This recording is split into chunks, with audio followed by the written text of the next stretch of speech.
Jai Radha Madhava Jai Kundari Jai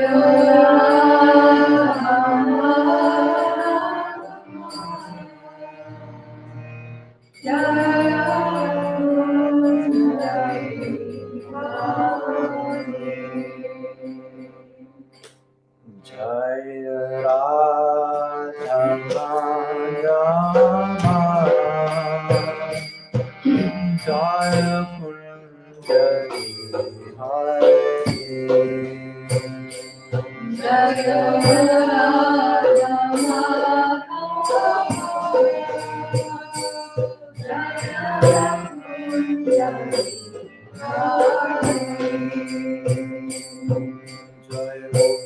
Jana Vallabha Jaya Girivardhari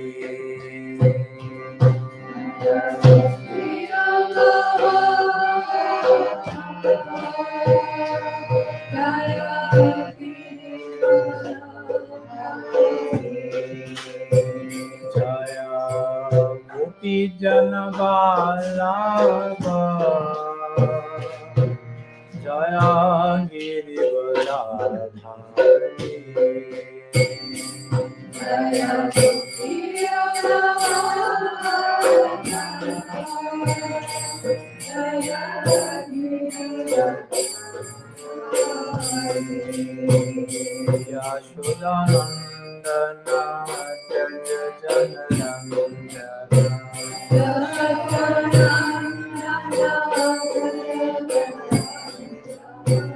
Yashodanandana Jaja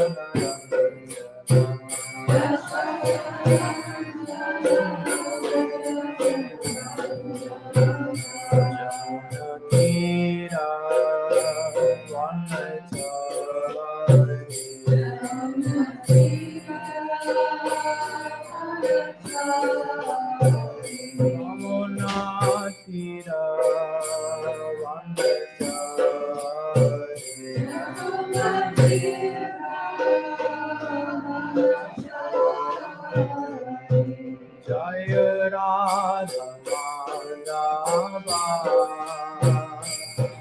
Jaya Kundari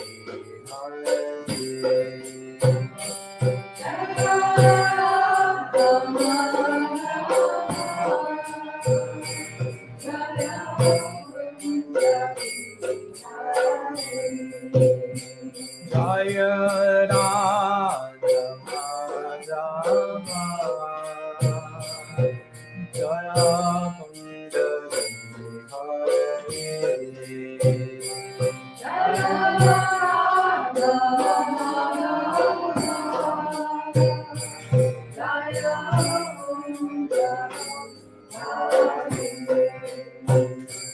Jaya Gopi Jana Vallabha Jaya Girivardhari Jaya Gopi Jana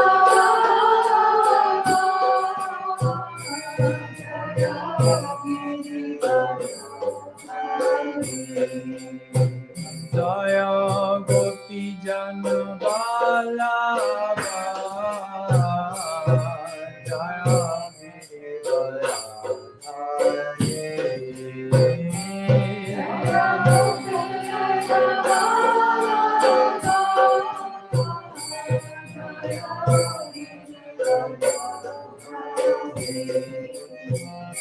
Yashodanandana Jaja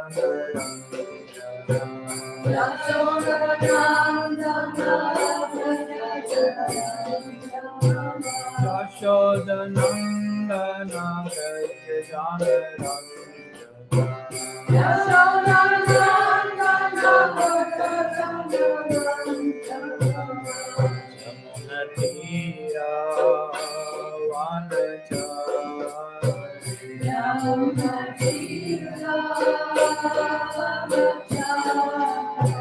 Yamuna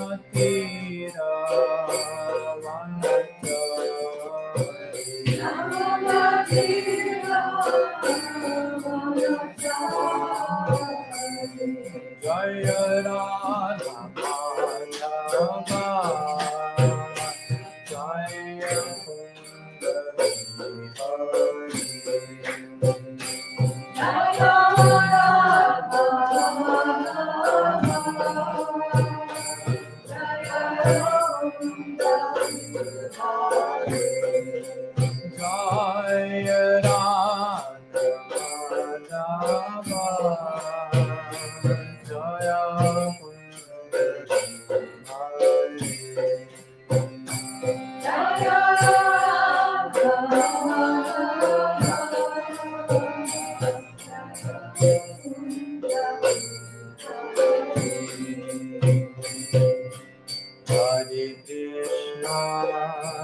Hare Krishna, Krishna Krishna, Hare Hare, Hare Rama, Hare Rama, Rama Rama, Hare Hare.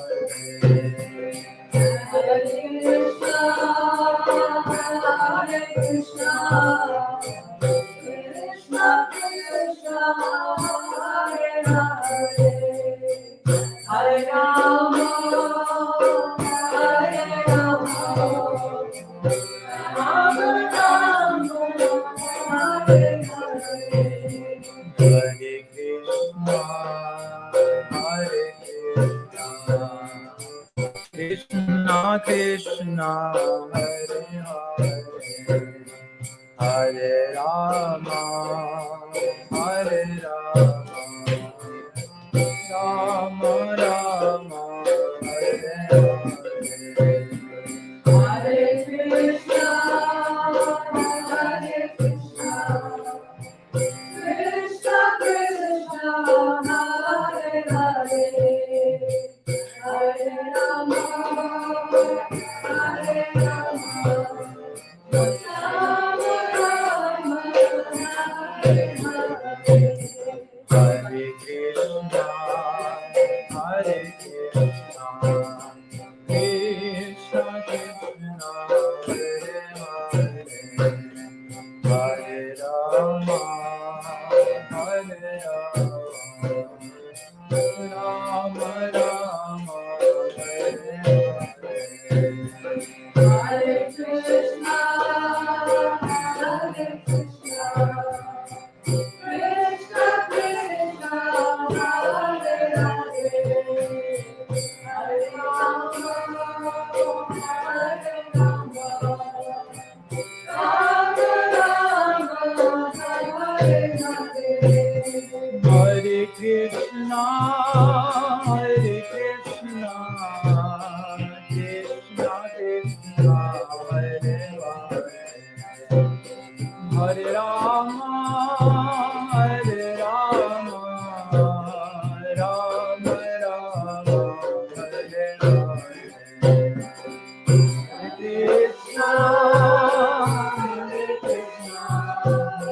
Krishna Krishna, Hare Hare, Hare Rama, Hare Rama,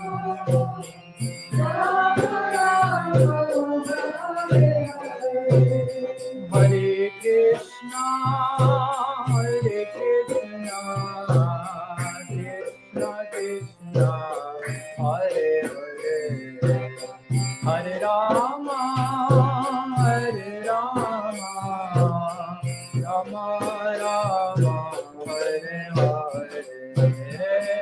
Hare Krishna, Hare Krishna, Krishna Krishna, Hare Hare, Hare Rama, Rama Rama, Hare Hare. Hare Krishna, Hare Krishna, Krishna Krishna, Hare Hare, Hare Rama, Hare Rama, Rama Rama, Hare Hare. Hare Krishna,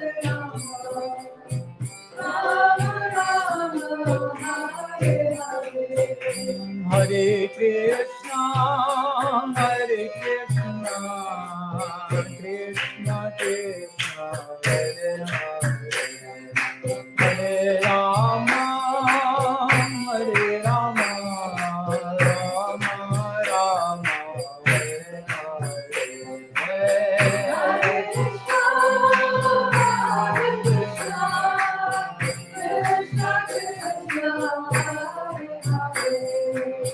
Hare Rama, Hare Rama, Rama Rama, Hare Hare. Hare Krishna, Hare Krishna, Krishna Krishna, Hare Hare. Hare Rama, Hare Rama, Rama Rama, Hare Hare.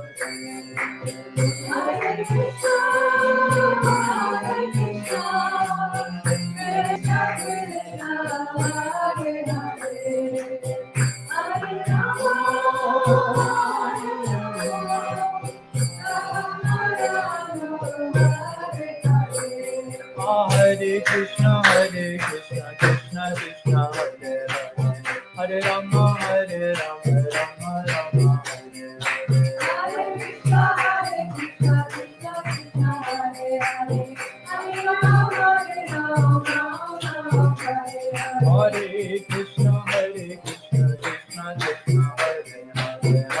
Rama Hare Hare. Hare Krishna, Krishna Krishna, Hare Hare, Hare Rama, Rama Rama, Hare Krishna, Krishna Krishna, Hare Hare, Hare Rama, Hare Krishna, Krishna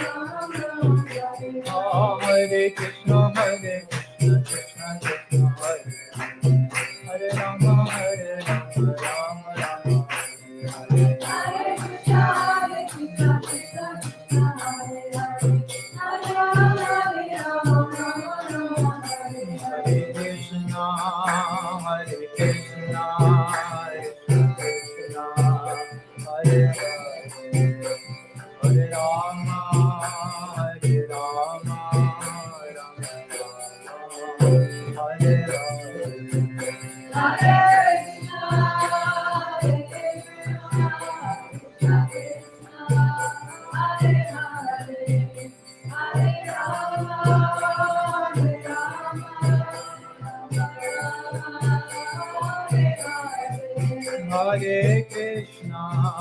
Hare Krishna, Krishna Krishna, Hare Hare, Hare Rama, Rama Rama, Hare Hare.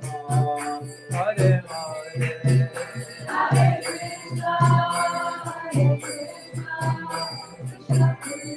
Krishna,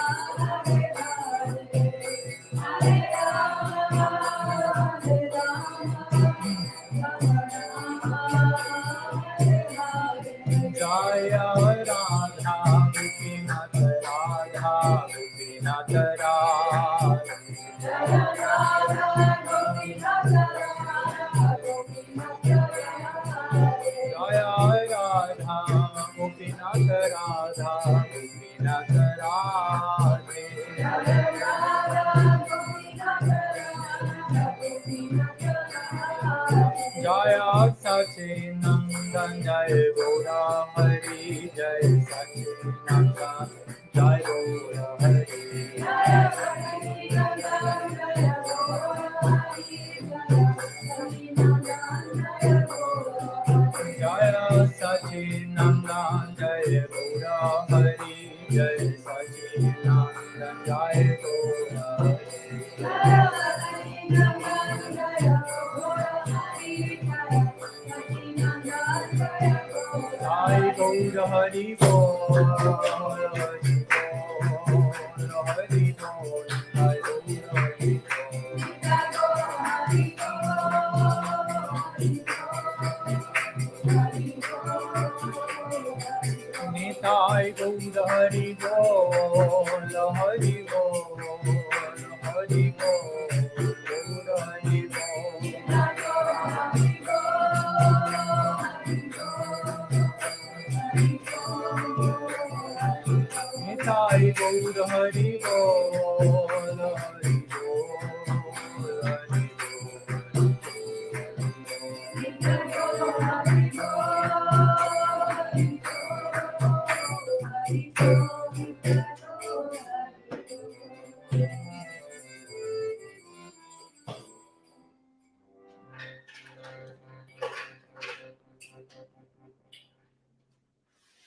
Shri Radha Gopinath Ki Jai, Shri Harinam Prabhu Ki Jai. Okay.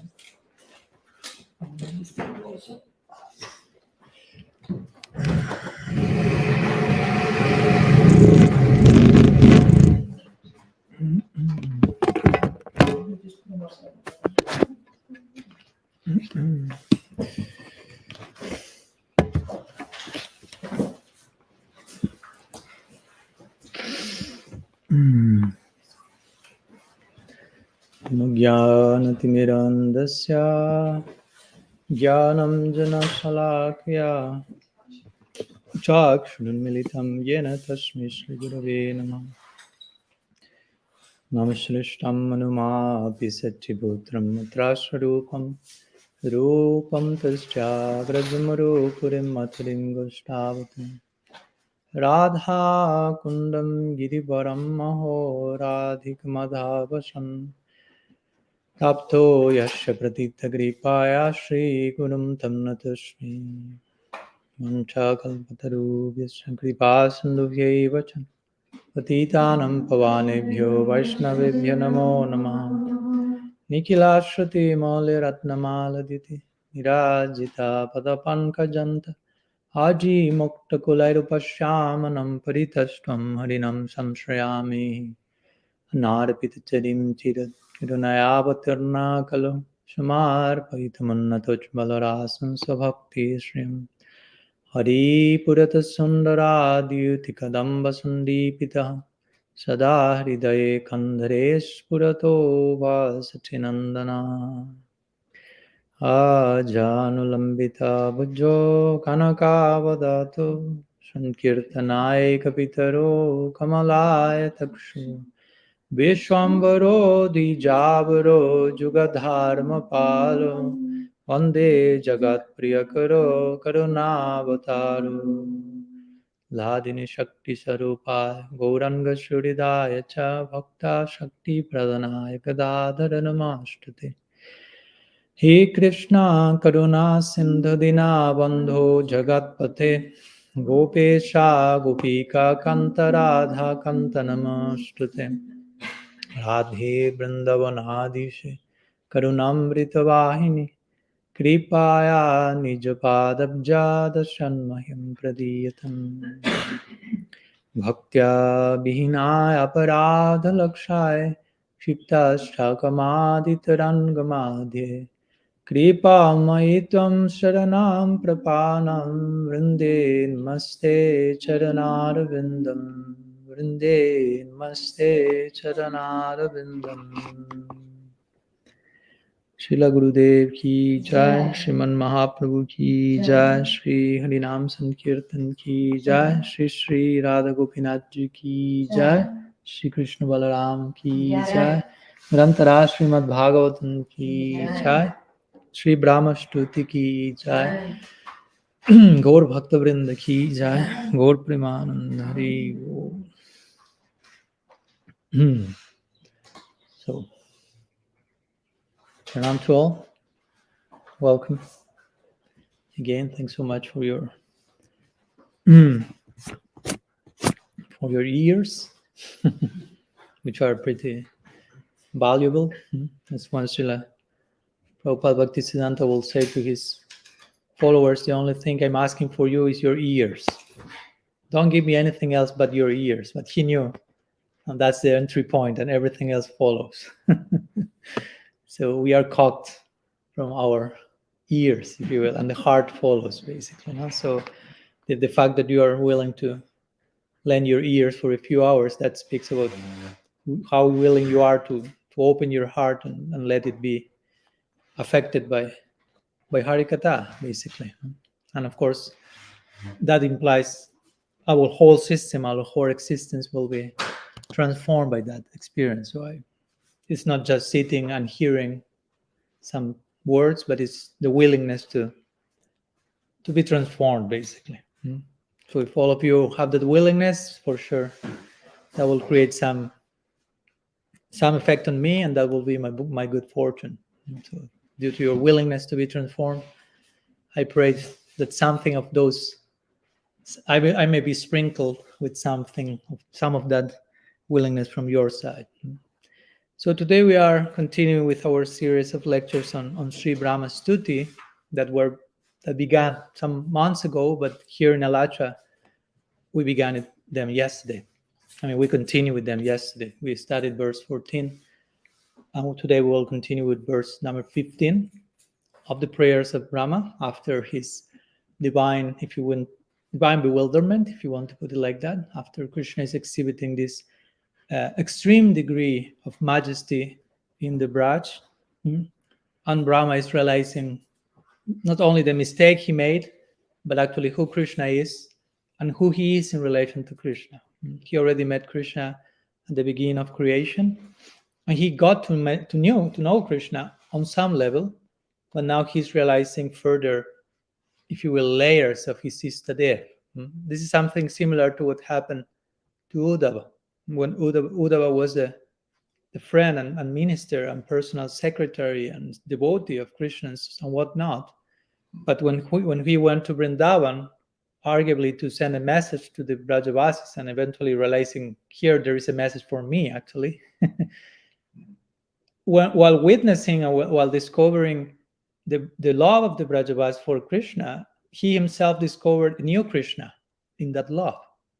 He knew Krishna, but he knew Krishna without Brajabhav, without the love of not without, my point is, he is still outside of Vrindavan. In the expansion that goes out of Vrindavan, Krishna is affected by the love of the Brajavasis, and the ones who are in Dwarka or Mathura can hint us why he's like gone at this moment, why he's calling some other lady other than me, his wife, during night, and these type of things that happen in Dwarka. But my point is that when Uddhava went to Vrindavan, he was able to make full sense of those strange moments of Krishna outside of Vrindavan. Now he understood, now I understand why he's like this in this moment, in that moment.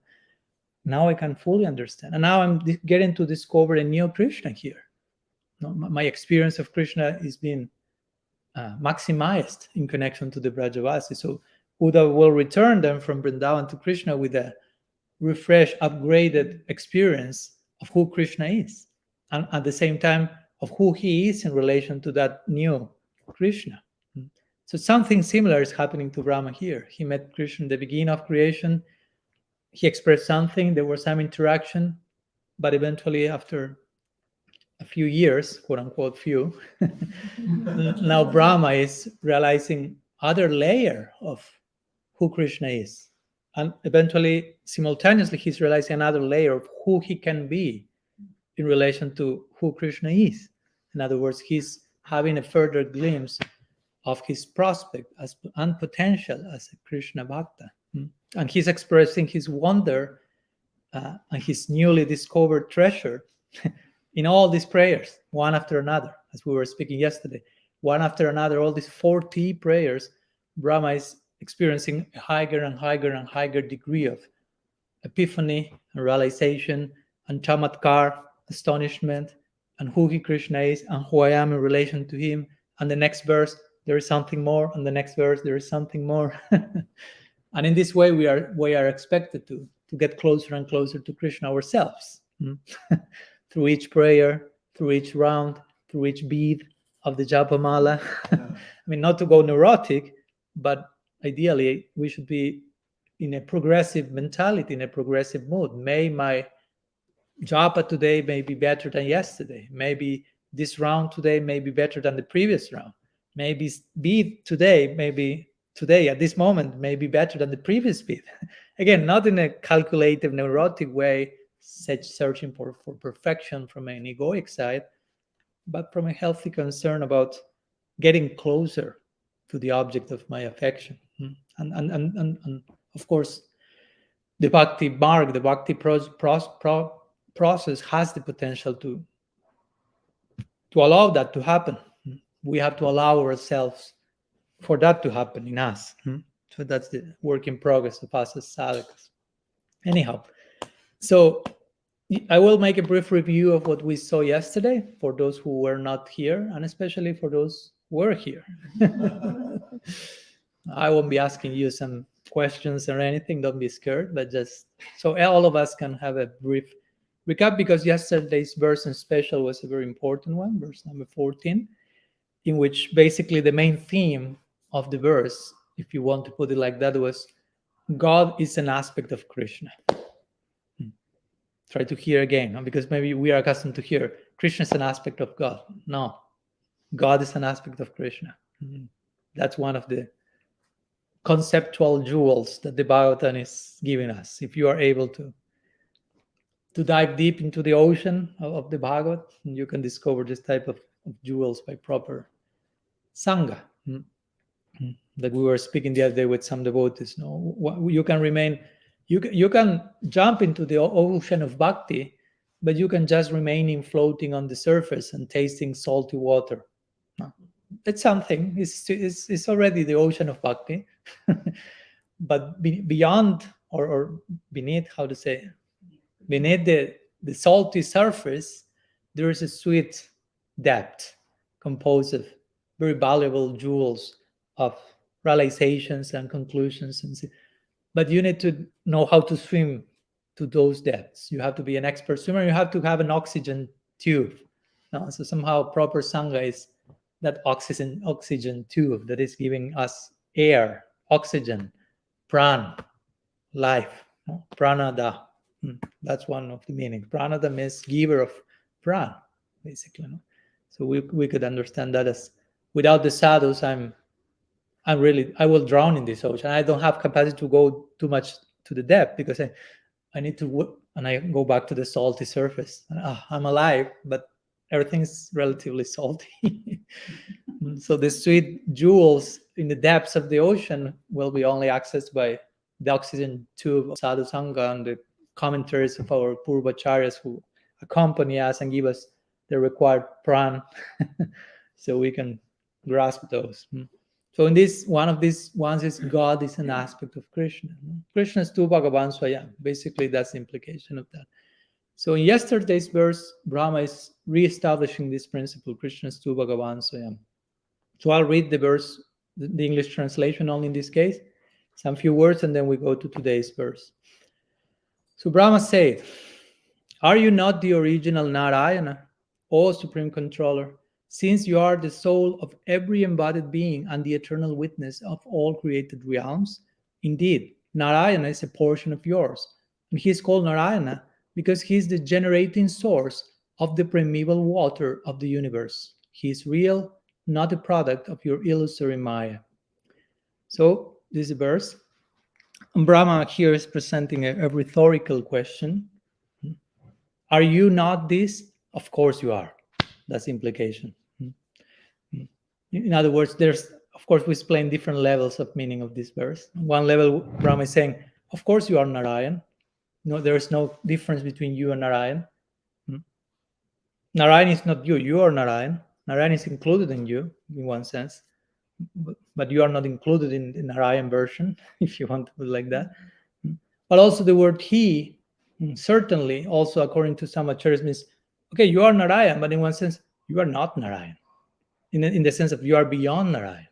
Narayan is an aspect of you. Narayana Anga. Anga means a portion. So Narayan, God is a portion of Krishna, with all respect to God. It's a portion of Krishna, so it's not disconnected. It's an Anga of the Angi, of the whole body. It's a limb of that. So Krishna's tu Bhagavan Swayam gives this idea, like the original candle that is lighting other candles. And you see all the candles seem the same, but there was one original candle. One original candle, and all the others are lit, if you will, by the original one. So Brahma here is implying, as a conclusion, just making a long lecture we had yesterday short in our summary, the intention of all this, of course, is in the context of establishing this very crucial point of Gaudiya Siddhanta, Krishna's tu Bhagavan Swayam. Brahma is also implying, I am born from the lotus, coming from the navel of Garbhodakashayi Vishnu, who is an Amsa of Mahavishnu, who is an Amsa of Narayan, who is an Amsa of you. So my father is a portion of a portion of you. So somehow you are my ultimate father, Brahma is saying here. And therefore, if you are my ultimate father, you need to forgive me for my offense. Daddy. Basically, that's the practical implication of the verse. No, you are God, you are beyond God, but at the same time you are connected with God, and I'm the son of one of the portion of your portions, and due to the mischievous thing I did, you have to forgive me. I'm just like a baby. No? Do not take it seriously, please. Forgive me.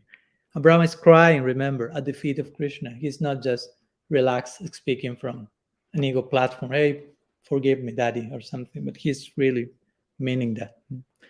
So today we will continue with the next verse, verse number 15, which somehow begins, according to Jiva Goswami and other acharyas, begins kind of a section of verses from this verse 15 till verse 22. So there will be 8 verses focusing or further elaborating this verse, 14 verse. This idea of God is an aspect of Krishna, Krishna's ultimacy, Krishna's position, all this will be elaborated from verse 15 till verse 22. So today we'll see verse 15, and those who like to know about the other verses, well, we can go to Bulgaria next week, so there's time yet, just in case. Then we will continue. So before going to the verse, let's again, as usual, connect the dots and verses with other verses, since there is some conceptual thread between all these different prayers of Brahma. So Brahma in the previous verse mentioned, okay, Krishna, although he appears, tired Pranada today. No problem. You're about to get the Guinness records of in class. That's interesting. Call the Guinness records and somehow. It's okay, no problem. There are some, there's some story regarding in Shastra regarding falling asleep in Bhagavatam class. This is not falling asleep. This is another type of curse from the Brahmins in the ancient times, but no problem. I know she's there. She's struggling more than any of us to keep focus on the path. So that's pretty valuable. Sorry if I misread that one. Yeah, we shouldn't leave that out. Yeah, that possibility is always there. With the sattvic above, we can justify anything. Sleeping, sneezing, whatever, crying, and so in the previous verse, again, the one we just summarized, Brahma is implying, okay, Krishna, although you are appearing like a small boy, because that's how Krishna is appearing in front of Brahma here. He still has not reached even Kishore age, so he's just like a boy. First picnic with his friends. I mean, you won't be very, very old for having your first picnic with your friends. I mean, at which time your mother will allow you that to happen? You may be what? 10, 6, 7. Okay, different. Some more conservative families than others. Okay, whatever the case, you're still pretty small. No? So, but the point is, Brahma is making the point. Although you appear in that way, at the same time, your form that seems pretty much like a young boy, is all pervading, even including Narayan, which again is a mind-boggling point. I mean, this little boy includes Narayan is a little portion of this little boy, big Narayan. So in today's verse, interestingly, Brahma will further establish this point by recalling his experience in the beginning of creation with Krishna. Remember that Brahma first met Krishna in the beginning of the creation cycle. He got darshan of Krishna, who appeared in a more formal way as his guru. They shake hands. Brahma expressed some desire for Sakya, according to some of our acharyas. So what happened in the beginning of creation, as I mentioned, Brahma was born from a lotus flower, and that lotus flower sprouted from the navel of Garbhodakshai Vishnu. So Brahma was not able to see anything. I mean, try to imagine the situation. It's pretty bizarre. No? Like you appearing from a lotus flower to begin with. That sounds pretty psychedelic. And there's nothing else apart you and the lotus flower. I mean, there's nothing else. Nobody else, nothing, sound, sight, anything. Try to travel to that. It's impossible even to imagine that. and Brahma has his guts are telling him, I need to look for my source, which is my source. So the only thing he has is a lotus flower and, how to say, stem. So the only way out is the stem, if you will. Of course, eventually the way out will be the way in. But to begin with, he pays attention to the place he was born, and he enters the lotus stem and starts in search of his source. Like, of course, all this has a big degree of symbology, if you will, also like Brahma representing, in one sense, all of us looking for our source and so on, and not being able to find the root by your own search. Okay, I will look, I will find. And you go through the stem, and the stem is never ending. You never get to the root. Never get to the root. So Brahma, unsuccessful, realizes, okay, this is not working in this direction. Trying to make my way out by myself. So he returns to the lotus flowers, he tries to make his way out, his way in, if you will. And he eventually receives a divine command when he is instructed to engage in tapasya. And Brahma obediently follows the order. He's a good boy, a good son, because the boy is coming ultimately from his father. So eventually Krishna is pleased by that obedience of Brahma engaged in tapasya, and he gives darshan to Brahma. Brahma sees Bhagavan, and Brahma offers prayers to him. In the Bhagavatam, this is present. We also have Brahma Samhita and so on. And Krishna blesses Brahma, and eventually he disappears. Brahma didn't want Krishna to disappear, but Krishna disappeared. And Brahma was not thinking about Krishna will appear. He just followed the voice. But Krishna appeared. So the point is start to be made. Krishna appeared out of his own will, and Krishna disappeared, despite Brahma wanted him to stay. So out of his own will, he disappears as well. So now, here in this verse, Brahma is recollecting that experience. And in the context of what happened there, he will try to make this point, praying to Krishna as the Supreme Person and supremely independent, and many other points that we will try to unfold today. So let's go to the verse in itself. Sorry if I don't have any whiteboard for you to go through the Sanskrit. If you have there, Pranada did her homework. So if you have your cell phone or whatever you want to find, is verse 15, chapter 14 of the 10th canto of the Srimad Bhagavatam. So I'll read first the Sanskrit. This is in Indra Bhamsa and Indra Bajra Chanda, 2 meters combined in different lines, as many of these verses. So it says like this. Tatti jalashtantāva sajjagad vāpu kim me nadrishtam bhagavam sadaiva kim va sudrishtam hridi me tadaiva kim no sada sapadyeva punarvyadarshi.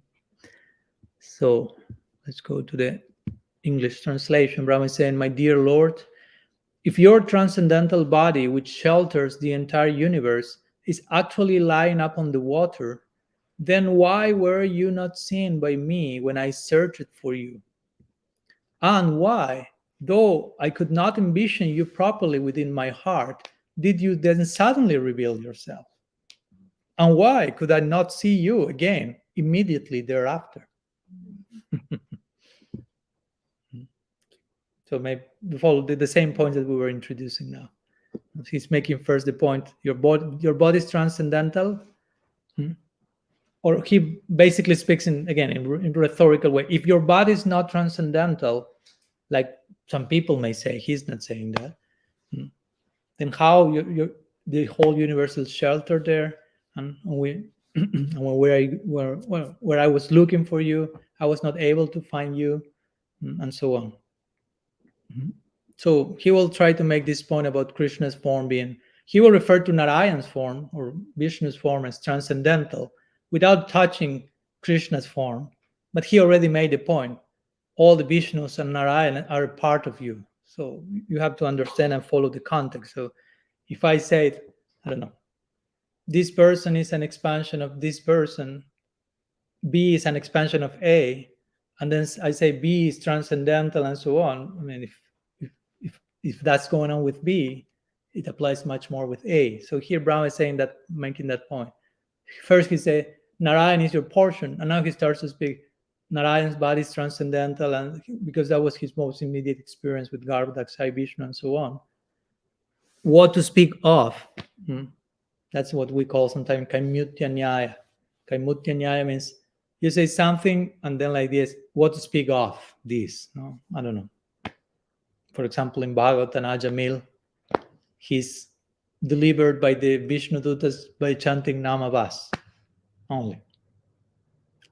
Of course, the conclusion of that section of the Bhagavatam is not, okay, I will name my son Narayan and I can relax the whole of my life and I have him close to me, so in my deathbed, and when the Yamadutas will start to devour me, I just call Narayan, Narayan, and I got free. Though that's not the point of the Bhagavatam. The point is, if that can happen by chanting Namavas, if you can get mukti by Namavas, what to speak of chanting Shuddhanam with proper, using your full will and agency in that direction? I mean, which will be that result? And so similarly like this. So let me go word by word for a minute, and then we will try to unfold a little bit what's saying here. So the first line says, Tat chet jalashtam tabasak jagat bapu. So that means that, referring to the body. So this verse will speak about how the body of Bhagavan is spiritual, unlimited, transcendental, and so on. So that means that. That means that body. Chet means if. So again, he's kind of presenting if that body, and so on. Jalashtam means situated on the water. So here is referring to the form of Vishnu residing in the water, causal water. Tava means your. Then he says Sat Jagat Bapu. So Sat means real. Your body is real. And Jagat Bapu means in your body, Jagat. The world exists. From your body, it emanates. Remember, from this body of Garbhodak Sai Vishnu, this flower comes, Brahma comes, and from that, all the rest of the unpacking, universal unpacking comes. Brahma being the architect of that. Not the creator, but the second creator, if you want to put it. Sarga, Visarga, Bhagavatam speaks. Sarga means Krishna's providing the elements. Visarga means Brahma's making sense of the elements, doing something with them. Different forms and species and so on.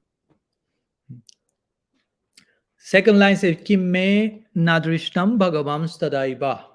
So Kim means why, me means by me. Nadrishtam means was not seen. So now he starts to relate his own experience. When he was not able to see Bhagavan, when he was looking for him by going down the what? Stem, sir, thank you. Do you go down the inside or the outside?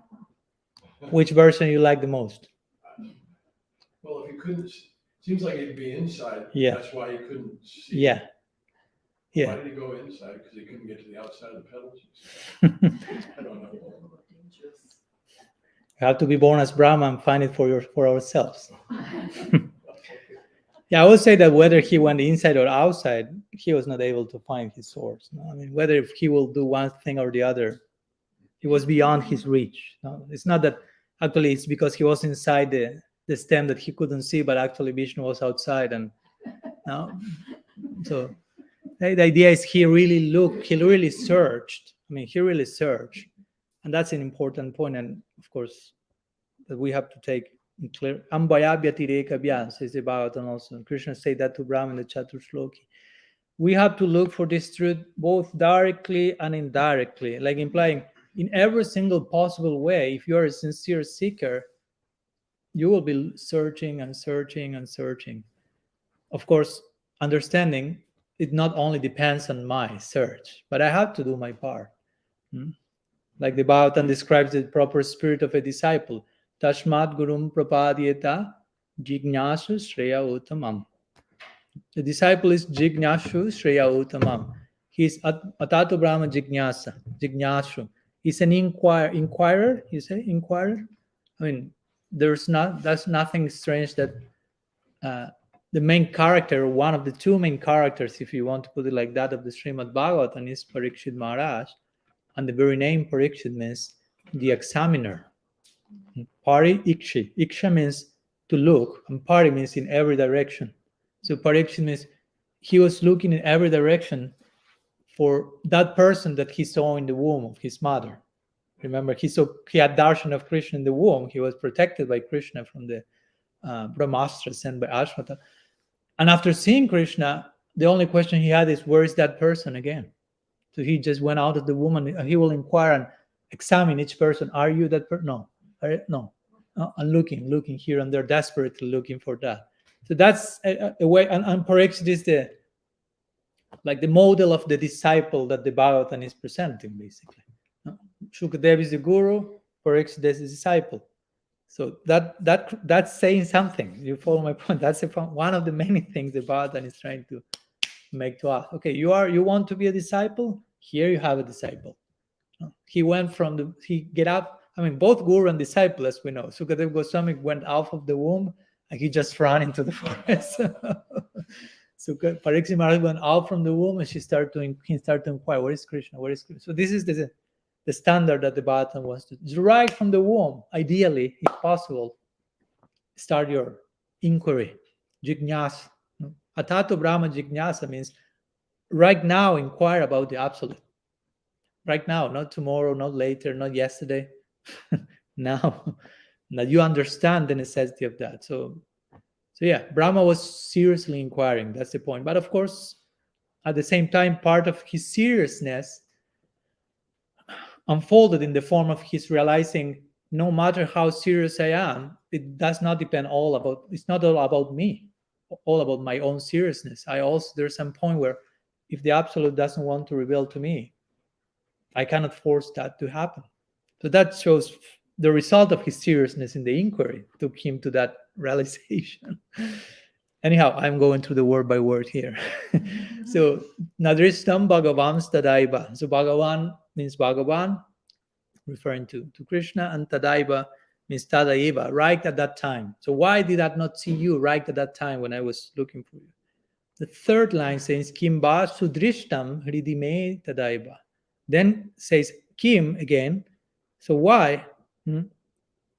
Sudrishtam, not Nadrishtam. Before he say Nadrishtam, why in the beginning I did not see you? And then Kim Sudrishtam. And then after that, I was able to see you. I had your darshan. So why did I did not have your darshan? Why did I have your darshan? What's the reason between these two, darshan and no darshan? The reason is the same, basically. Krishna is choosing to reveal or to hide himself, if you will. Hridi means heart. So Brahma had antardarshan, which means he saw Krishna in his heart. There are two types of darshan: seeing Krishna inside the heart, seeing Krishna in front of one's own eyes, if you will, by his divine mercy. And this is a very point that my Guru Maharaj always likes to make, connecting with the Mahabharata, when Duryodhana wanted to capture Krishna at one point, and he wanted to tie Krishna. He wanted to follow in the footsteps of Yashoda with a pretty much different bhav, I can tell you. But maybe he heard from someone, when he was a child, he was tied. So Duryodhana, in his own psychology, he thought, okay, I may try it. It worked for Yashoda, but he forgot that there's a little difference between Yashoda and Duryodhana, basically. They have different robes. The robes are qualitatively different. Yashoda's robe is the robe of affection, the robe of prem. And the robes that Duryodhana had were the gunas. Guna means robe. So sattva, rajas, tamas, that's the only robe he had access to. So he tried to go with the gunas to tie Krishna. Try to imagine how ridiculous project. If I go with sattva, rajas, tamas, I will capture Krishna. When Krishna is the one who is saying, I'm totally beyond the gunas. Actually, if you want to transcend the gunas, you have to come to me. What to speak, trying to trap me with the gunas. But Duryodhana tried his best, and Krishna showed universal form. no beginning, no end, like saying to Duryodhana, okay, time me, try it. And Duryodhana was, where to begin? I mean, I don't know what to do with this. No. And at this moment, with this Vishvarup was being shown, there were other people present, and they were wondering about what was taking place. And Dhritarashtra was also present there. And as you know, Dhritarashtra was blind, materially speaking. And he could hear, oh, something wondrous is going on, but I cannot see. So he started to pray to Krishna at that moment. And he prayed, please, Krishna, give me eyes so I can see this form of yours. So following our point here, what did Krishna say? No. I mean, yes and no, but he said, actually, you don't need eyes to see me. Krishna said, if I tell you, see me, you can see me. It's not that I need first to cure your blindness. Because you have material blindness. If I want you to see me, you will see me beyond your blindness and whatever obstacle is there. So this point was made by Krishna. I mean, you can see me if I want you to see me. If I don't want you to see, if I want you to see me, even you are blind, you can see me. If I don't want you to see me, even if you have 4 eyes or whatever, 8 eyes like Brahma, at one point you won't be able to see me. And Brahma was looking north, south, west, east, just in case Krishna is there. Krishna is this direction. Krishna is not there. He wanted to see him. Remember the degree of his search, inquiry. So kimba sudrishtam kridime tadaiba. So why then, again, I was not able to see you, and then I had darshan of you in my heart, tadaiba, at that time. And the last line, kim no sapadi eva punar vidyarshi. So why not? Sapadi eva means suddenly, puna means again, vyadarshi was sin, but he said na before, so not sin. So why first I saw you, first I couldn't see you, then I saw you, and then I stopped seeing you again. So how this has taken place? Because again, in the beginning, I was in one sense not trying to see you. I was looking for something, but I didn't know what. So I was not trying to see you, but I saw you. And then I want to see you, and I stopped seeing you. So let's try to unpack a little bit the implications of this verse. I'll begin as usual with my Guru Maharaj's commentary on this verse, which will be included in his forthcoming book, Sakya Mandal, and he very graciously shared with me. So his commentary is called Bhaktivedanta Bhavanubhad. So he's paraphrasing Brahma here. So Brahma is saying, if you were limited by time and space, I could have seen you when I looked for my source at the dawn of creation. But I could not see you. Instead, I saw you within my heart in meditation only after I followed your oracle, advising me to engage in tapa, culminating in bhakti. It was as if you were playing hide and seek with me even then. Remember, Brahma wants Sakyarasa. One prominent moment of Sakyarasa is, let's play hide and seek. So Brahma wanted Sakyabhav. I mean, he didn't want to express that yet, but Krishna could foretell that, okay, let's start with some hide and seek. Let's prepare the ground. And also he mentioned some things in connection to the previous verse we saw yesterday. My Guru Maharaj connects them. Again, Brahma says, you are that Narayana. More clearly, Narayana himself is a limb, anga, of your body. Narayana anga. This is what I saw in your extraordinary display of majesty at the culmination of your cowherding lila with your friends. After I tried to hide your friends and calves from you, foolishly thinking I could subject you to a game of hide and seek of my own design. So you only play hide and seek of your own design. So Krishna was playing hide and seek with Brahma, but then Brahma somehow tried to do the same. It didn't work. No, you are not to enter there trying to impose your own rules of the game. No? Krishna has his own hide and seek, and you have to follow the rules of that particular game. Every game has rules. That's a very important point. We want to enter Lila. Lila means play, game, and every game has rules. If there are no rules, there's no game. If we are playing, I don't know, here there is one chess. How to say chess? Board. I don't know how to play chess, no? But let's suppose I know. So I sit with Sumati. You know how to play chess? No. Let's suppose she knows. And we start, and I start to move the pieces as I like, without following any rules. And Subhati will tell me, what are you doing, Maharaj? I mean, we are supposed to play chess. And I say, yeah, we are playing chess according to my own sweet will. I say, but that's not how chess is played. There are certain rules. If there are no rules, there's no game. There are no rules, there's no play. If anyone can do whatever they like, what's it play? So follow. Similarly in Lila, Lila means play. But there are rules for the play to happen. So again, Brahma is getting familiarized with the rules of the game. He wants to enter there, but still he tried to present his own rules, but it's not happening. You are Narayan, and you are at the same time not Narayan, as we already mentioned. In that Narayan, properly understood, is only your avatar, and your leelas of hide and seek with your friends are sweeter than Narayan's leelas. So I said yesterday, there are 4 unique attributes present in Raja Krishna that are not to be found even in Narayan, and one of them is Leela Madhuri. Krishna has very sweet pastimes, very sweet hide and seek, in this case, that are not found in Narayan. I mean, Narayan is not playing hide and seek, I can tell you. That will be disconcerting for the Vaikuntha Bhaktas. Like, where is Narayan? He's playing hide and seek. What? God cannot do that stuff. God has to be God. That's why Krishna is something else. Krishna is God playing hide and seek.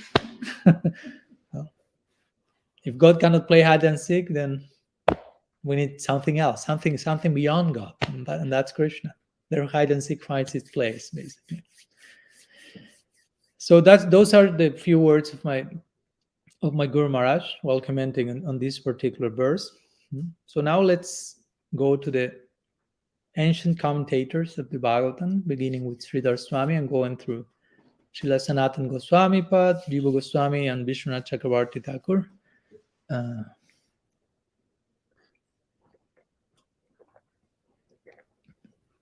So Sridhar Swami Pad begins, we will begin with him.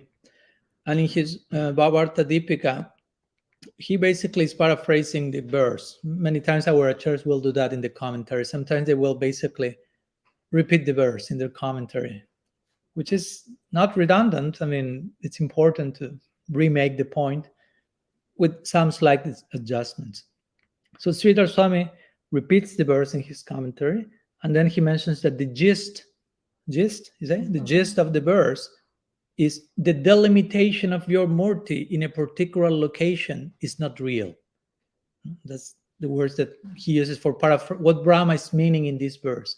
Now, your murti means your form. If you try to delimitate that form to a particular location, that's not happening. That's not possible. If you want to say you are limited to whatever, the causal ocean where you are lying, and Brahma is trying to find you. Okay, there's a navel, so the navel must come from some water. Lotus flower come from water. So I will go to the water, and there I will find Krishna, Vishnu, my source. But it's not happening like that. So even it seems to be delimited to lying in a water and so on. When Brahma tries to find him, he cannot find him. So it's showing. It's not limited. It seems limited, but it's not. And of course, again, try to always play out this idea. Brahma is saying this in connection to Vishnu in the water, but all these same points apply all much more to Krishna appearing in his Nara Lila as in a Prakrit form, which seems like an ordinary, mundane, small cowherd boy, which seems way more limited than Vishnu lying on the causal ocean. That seems pretty extraordinary.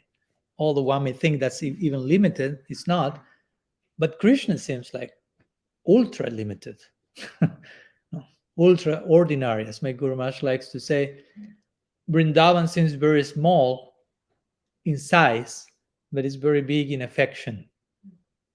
And he will say, if you go from Vrindavan to Vaikuntha, it seems bigger. People have another pair of arms to begin with. And it's overtly transcendental. You realize, okay, God is here. This is big. But there's not that much affection. Just Santa Dasya, period. The rasa, sequence is not unfolding that much more. And if you go to Brahman from Vaikuntha, Brahman seems even bigger, because in Brahman there's no form, there's no space, everything is like all-pervading and limited. You could say, wow, this is bigger, but there's nobody there. There's no sense of individuality, so there's no affection. Basically, you will never read in Shastra, Brahman is affectionate, Brahman is sweet, Brahman is lovingly interacting with his devotee. No. So it's bigger, if you want to put it, seems bigger in size, but there's no affection, basically. If you go to Vaikuntha, it seems smaller than Brahman, but it's bigger in affection. And if you go to Vrindavan, it seems even smaller than Vaikuntha, but it's bigger in affection. Guru Maharaj likes to connect that with Sriman Mahaprabhu residing in the Gambhira. Gambhiras is, for those of you who have been there, it's what? This size, 2 meters or something. Mahaprabhu resided there for 12 years without interruption. So you may say, wow, that's a small place. But my Guru Maharaj will say, a big ideal in mind. Mahaprabhu has such a big ideal that no matter he was in a small place, he has so much inner size, inner depth and breadth, that he never felt, oh, this is a very small room. Because if you are with the person you love, my Guru Maharaj will say, in a cave, that's okay. You're happy because love is there. You don't feel the cave, you feel love. But if you have the whole Sahara desert for you, but there's nobody else there, there's no love. Oh, but you have so much size and space. Yeah, I don't care. I want the cave and my lover there. So that's the reality here. No? So try to understand this point. Krishna, Narayan's form is transcendental, unlimited, and Krishna's form is equally transcendental and unlimited, and if you want to put it, more complete. Narayan is complete, Krishna is more complete, as we say. But he seems aprakrita. He appears to be aprakrita seems prakrita, seems mundane, but is supramundane. Adokshaya means overtly transcendental. Again, 4 arms. Imagine if I suddenly am speaking with you and 2 more arms come from here. Probably you won't remain seated like you are in the chair there. I don't know what will happen to you. And hopefully 2 more arms do not appear from me. I wouldn't like to interrupt the lecture in that way. And I'm not interested in having 2 more arms, to be honest. Still I'm figuring out what to do with these 2 in Krishna's service. And but my point is, that's overtly transcendental. But by Vrindavan, doesn't seem transcendental. But when you look at the close side, you realize, wow, this is beyond Vaikuntha. So anyhow, that's the commentary of Sridhar Swami. That the delimitation of the Murti of Bhagavan to a particular location is not real. Although it seems, again, the point is, Krishna seems to be in a particular location. Krishna is in front of Brahma at that point. Try to understand this point. You are having Krishna in front of you, so you think, okay, he's here. But at the same time, he's not only here. He's everywhere, but he's here. These type of transrational processes are exploding in Brahma's 4 minds, 4 heads. Let's go to Sanatana Goswami's Brihad Vaishnava Toshani. He says like this: Brahma elaborates on the true existence of the Lord. He said, if you were situated on the water, why did I not see you by external vision? Again, in other words, you cannot be seen by external vision. Although you may be there, you need special eyes. Premanjana churita bhakti vilochanena. Sadaiva, how is Santa Sadaiva Hridayesu Vilokayanti. You appear in my heart at that time only after long practice. That's an interesting point, implying probably you were there, but I didn't have the eyes to see you because I did not engage in the proper sadhana to develop the proper eyes to see you who were right in front of me.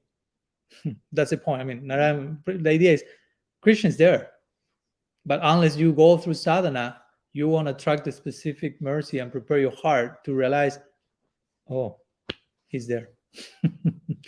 So Brahma is saying this, making this point. You appear in my heart at that time only after long practice by following your order. Tapa. But even then, the effort did not give the full effect. Why? Why did you not appear to my external vision and only in my heart? So here Brahma, Sanatana Goswami is making through Brahma the point, internal darshan is one level, but external darshan is superior. That's made by him in Brihad Bhagavatamrita also in detail. So Brahma is here saying the full effect was not yet there. Now he's having the full effect. The following. Brahma is comparing the beginning of creation, I saw you in my heart. But now you are standing in front of me and I'm trying to make sense of this. And this is much sweeter, this unique darshan. But again, important point. Again, there are many important points here. Hope you have 3-4 more hours and eternity for continuing dealing with this. So Brahma heard tapa. Those are the first words you will hear in this world, basically. You are here in this world looking for your source. Tapa. First go through those 2 syllables before you want to hear anything else. And tapa basically means enter into the fire. You can say austerity means, but actually tapas means enter into the fire of introspection. Because practically speaking, what did Brahma say after tapa? He engaged in what in yoga is called pratyahara. Pratyahara means retire all the senses, and as I like to say, close your eyes and see. Close all your senses and turn inward. That's actually tapa. And try to do it. It's not that easy. It's entering to the fire, if you will. It's not complex. Go outside of your comfort zone. And Brahma is the personification of that. I mean, and he didn't do that for 15 minutes. I said, I'm tired with this. Nothing is going on. I'll check my Instagram for a while. Oh, now something is happening. He was there for thousands and thousands of years before the fruit of his tapas came into his heart.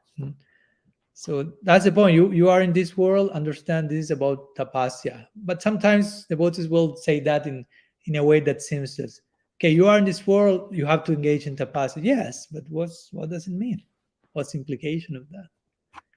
I will say you have to turn inwards. Try to become more introspective. It doesn't mean sleep less, eat less, become repressed and be a fanatic and reject everyone or anything like that. It means try to turn inwards and be introspective. That's not so easy. It's easier to criticize everyone and say everything is wrong and whatever. I want to run to the mountain. Okay, but in the mountain you have to close your eyes and see, nonetheless. So that's the first part of Sanatana Goswami's commentary. Even after Brahma did his homework again. He engaged in tapas for a long time. But he's able now, he's having this insight now. But even that sadhana, intense engagement, gave me a partial fruit, not the full effect. I have antardarshan. And now he's realizing, now the real fruit is coming. Now I'm seeing you in front of me. And we see, how much time did it take to Brahma? There was not a weekend retreat, and he already having seen Krishna outside of him. It took thousands of years. So please, sometimes when you hear your Gurudev or someone telling you, maximum, if you are a good devotee, it may take you 2-3 lifetimes to reach success. Do not complain. Please do not feel like that's too much. Just think about Brahma and become embarrassed about how little price we are paying because of the special mercy of Sri Gaur Sundar and his Sankirtan Leela. So Brahma then says, and also, although you appear then, remember, Krishna appeared in the beginning of creation, after tapas, and then disappeared. So Brahma is saying, and you did not appear again at that time. After appearing in my heart, you disappear from my heart. Try to imagine the situation. You disappear from my heart. So Krishna appeared, gave benediction to Brahma. He was in need of certain blessings to know what to do with his life, basically, some form of existential crisis, who I am, what I'm supposed to do. I need some clarity and empowerment. So Brahma did that, then disappeared. And Brahma again started to engage in tapas, in the pain of separation from Krishna, at the beginning of creation. But he could not see him again. That's a point, interesting point. Brahma engaged in tapasya to see Krishna. Not to see Krishna, engaged in tapasya because he heard, do that. He saw Krishna. Krishna disappeared from his heart. Then he engaged in tapasya again, thinking, okay, by tapasya I saw Krishna. Then by tapasya again, I will see Krishna again. No. You will see Krishna when he wants to be seen. Do you follow my point? You may be chanting your rounds and you see Krishna. And then Krishna disappears. You say, okay, I will chant again, so I see him again. But he's not appearing. Yeah, exactly. So he's making the rules, basically. Of course, keep chanting. No, but the point is, you won't see me again at this time. No, it's not that Brahma did not see Krishna again. Next time he's seeing Krishna in the best possible darshan outside of his heart in front of him. So it's not that Krishna disappeared to torture Brahma never to appear again. He disappeared, so Brahma could develop the proper longing to prepare his heart for the next darshan, an upgraded darshan that will come now in the Brahma Vimohan Leela. So now Brahma is, after proper tapas, is able to appreciate, what I'm seeing now is way superior. And now everything makes sense. Now Brahma is making full circle regarding all that happened in the beginning of creation. And it took some few thousands of years to make the full circle. Now I understand why you did not appear again to me, just to prepare me to see you in this unique form. That actually is what I asked you in the beginning. But in one way, I asked you your Sakya, but at one point, I didn't know too much what I was asking about, in one sense. I asked on some level, but now that I see you, and it makes full circle, now I understand what does it mean to have Sakya, basically. So Krishna is the one who chooses to appear and disappear. Famous example is with Narad Muni, as you know. Narad Muni was also meditating. Krishna appeared and eventually disappeared. Narad started to reappear. Please reappear. But the voice came, not in this lifetime, Narada. It was just one lifetime. Of course, we could say for Brahma it was the same, but Brahma's lifetime is pretty long. But again, for Narada, this was okay. After hearing that, he's been thrown into a pool of longing. Okay, not in this lifetime. So the remaining of your lifetime will be consumed in the fire of longing. So to reobtain that sight, basically. And that was happened. That's how Krishna is. That's what Vishwanath Chakravarti Thakur describes in Madhurya Kadambini. He's describing advanced stages of bhakti like Bhava Bhakti. No? Bhava Bhakta will have a darshan of Krishna, and Krishna will manifest to him through his different senses, through all his different features. No? The Bhava Bhakta will contact Krishna's aroma with his nose. Krishna's sound, flute sound with his ears, and so on, and all the senses of the bhavuka will collapse, and Krishna will disappear, and then that bhava bhakta will be basically like a madman. That's how Vishnu Chakravarti describes him or her. He will be just crazy, wanting to just see that again. And that will create the necessary fire to, of course, Bhava Bhakti is Bhava Bhakti, but you could say even in previous stages, that fire will burn whatever remaining impurities will be there and just impel that devotee at full speed towards the ultimate goal. So many examples in Shastra to illustrate this same point. Goswamis wanted to join Mahaprabhu, and Mahaprabhu telling them, stay at home, take care of your parents. Sanatana Goswami going to jail. And it's not that they thought, so many obstacles. Let's fall in Maya for a while. We are discouraged, frustrated. Let's do some nonsense. Krishna is not nice with us. No, the opposite. The longing started to increase more. So all these so-called obstacles were actually kindling the fire of their longing. Anyhow, some words by Srila Sanatana Goswami Pad. Let's continue with Srila Jiva Goswami. In his Krama Sandarbha, he basically says that this point that I mentioned in 8 verses, Brahma will explain Krishna's position, beginning with this till verse 22. And then in Bhagavad Sandarbha, Anucheda 33, he will basically reply how Brahma is explaining Krishna's position in this particular verse. So he says, okay.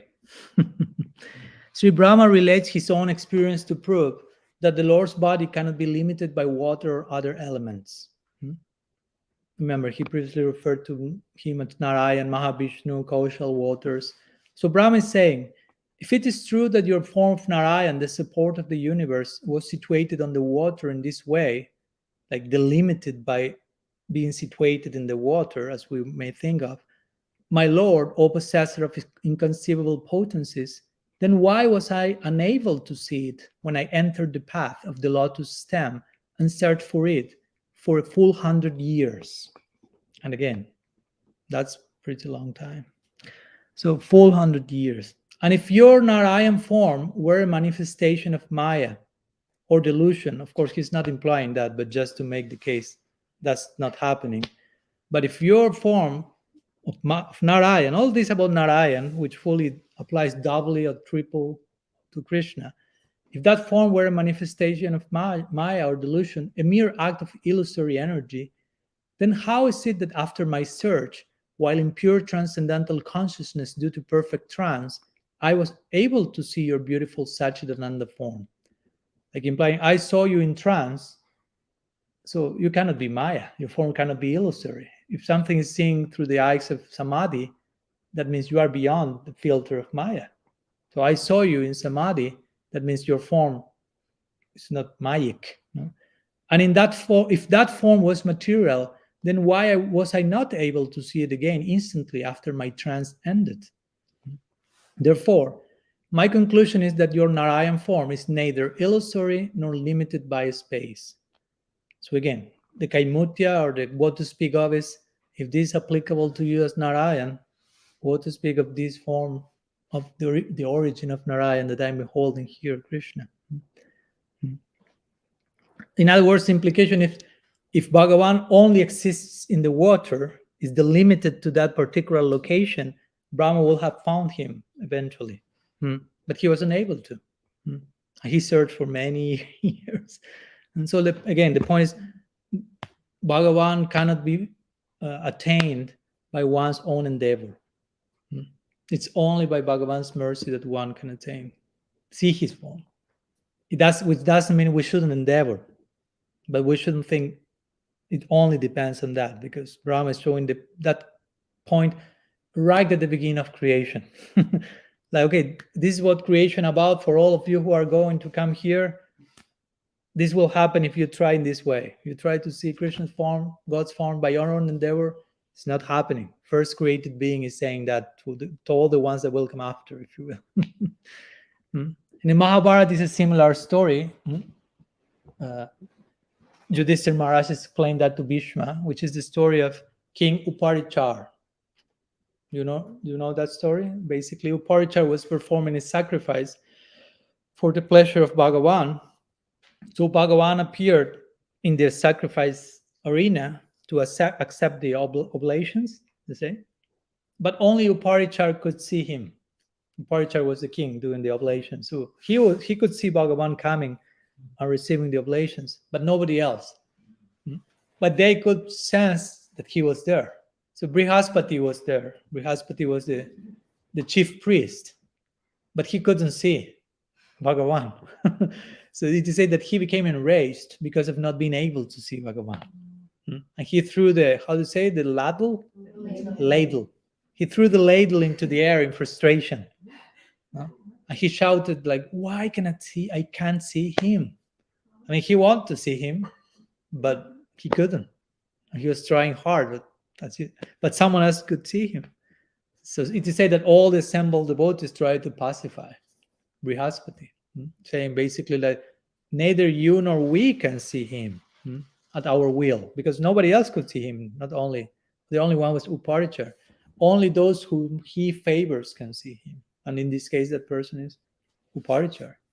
So try to accept the rules of the game. Again, remember, there are rules of the game.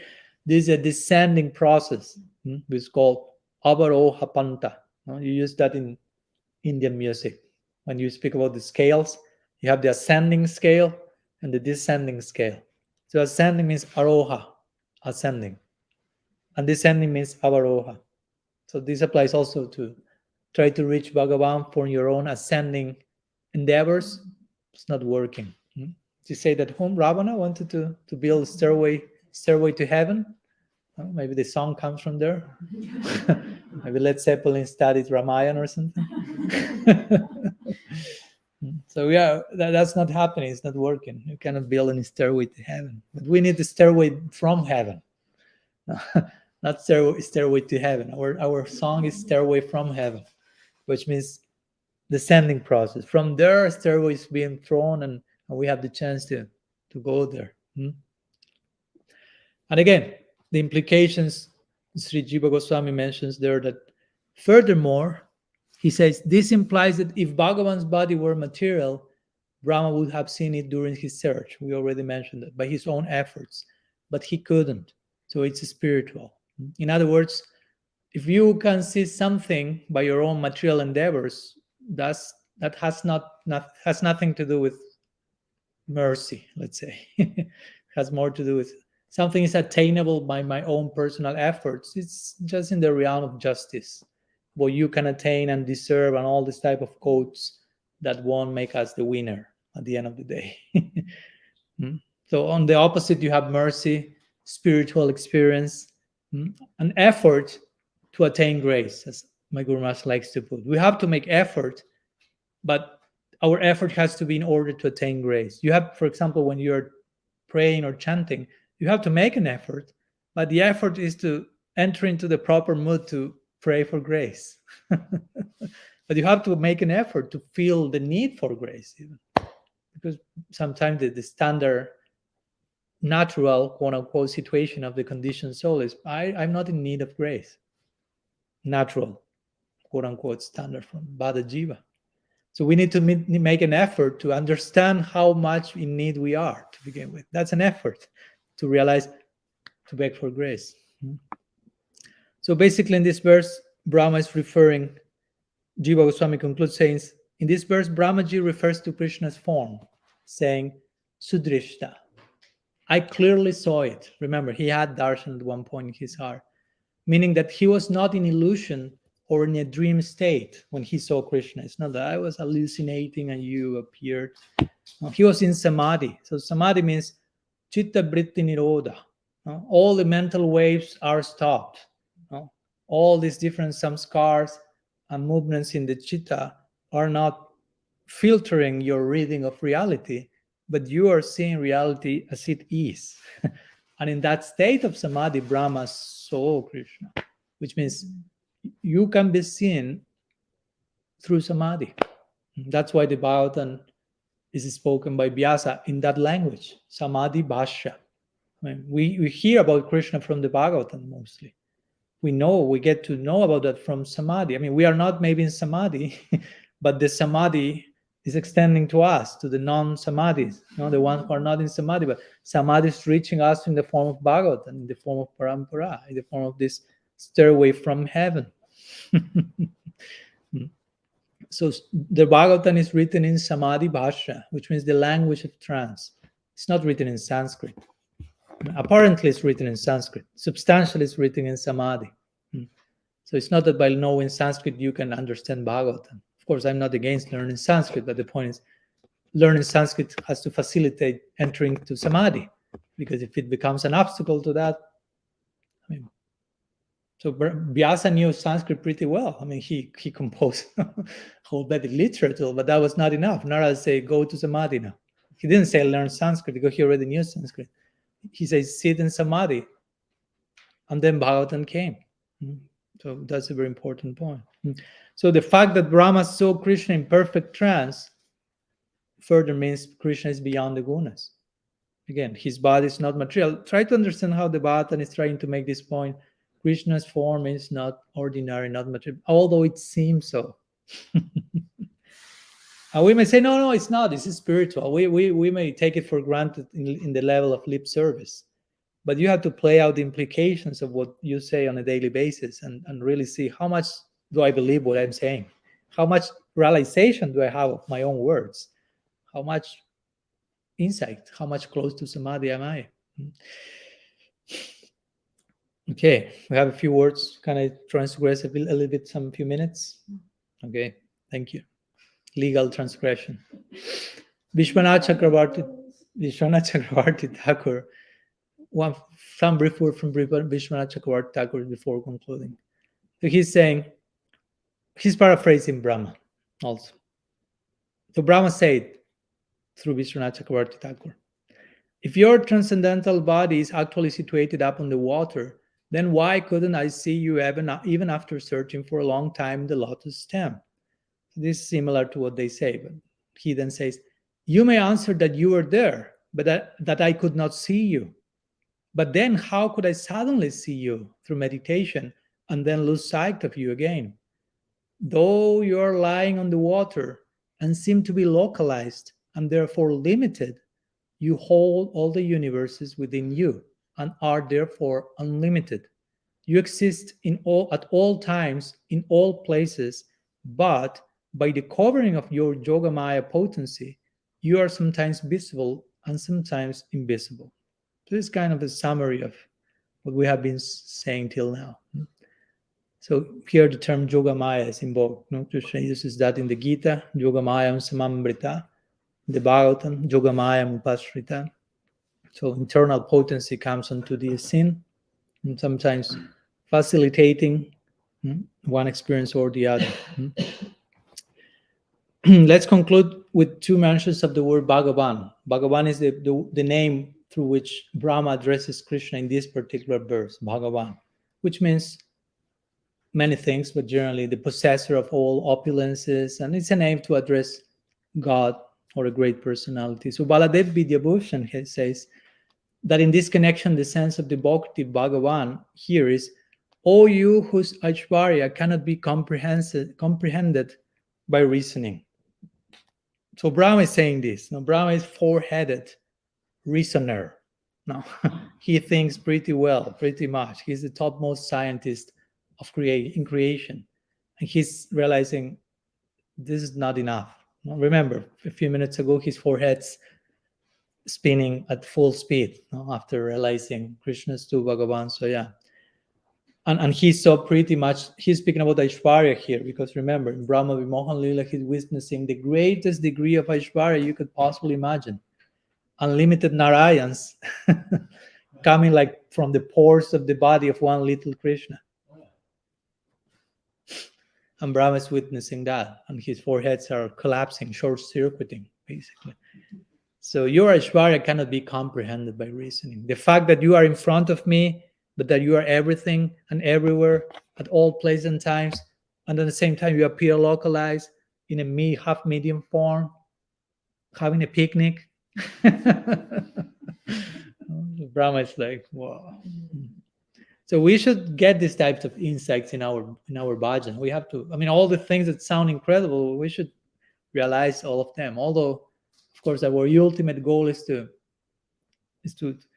not to be aware of the Aishwarya as Brahma is being here, being aware.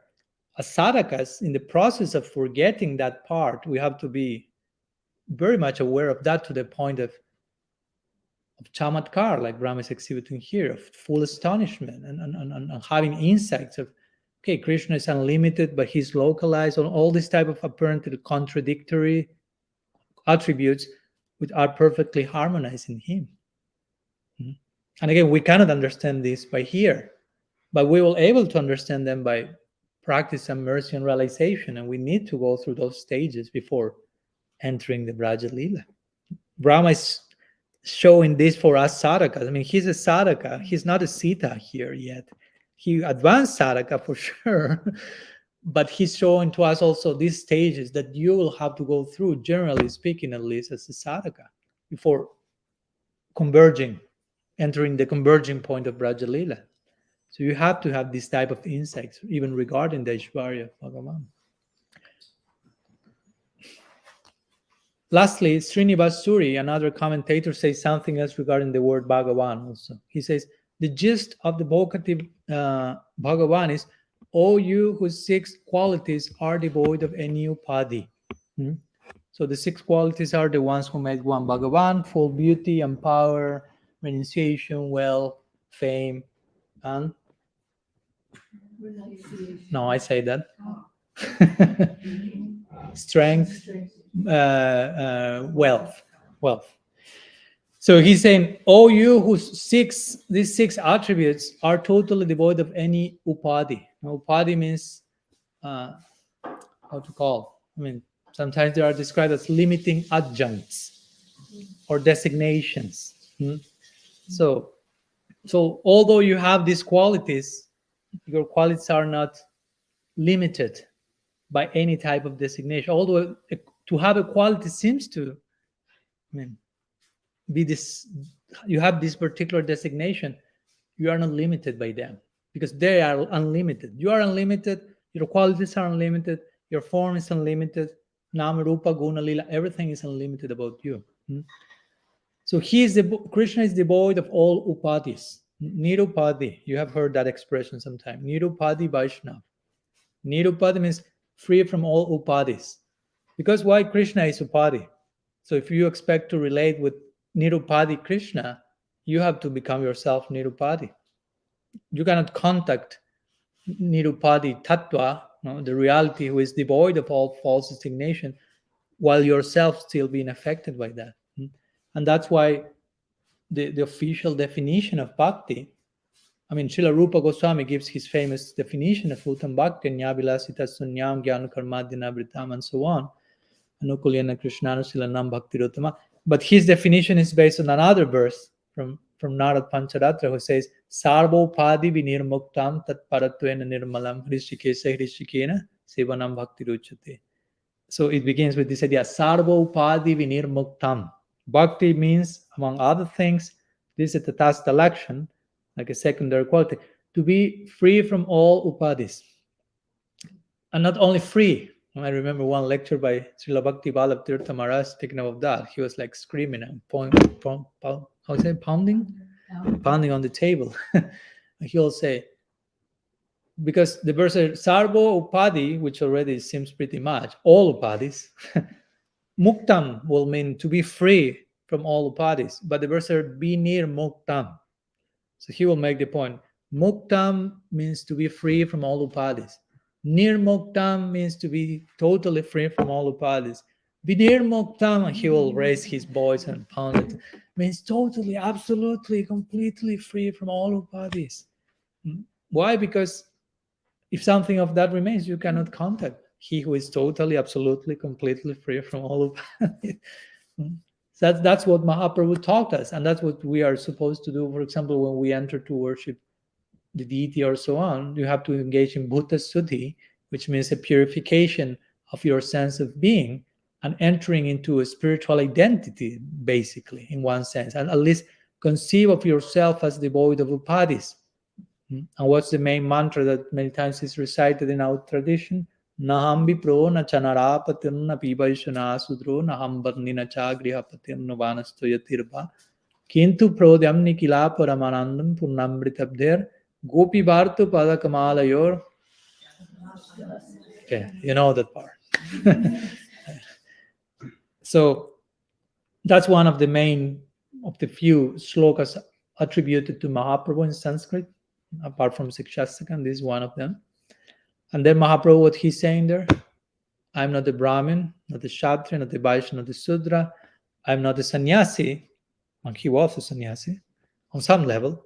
But on another level, Yatirba, I'm not sannyasi, not Grihastha, Vanaprastha, Brahmachari. In other words, I do not identify with all those upadhis. Those are designations. They do not constitute the real self. Who am I? Gopi Bhartu Pada Kamalayor Dasa Dasanudas. I'm the servant of the servant of the servant of Sri Krishna, the beloved of the gopis. That's who I am.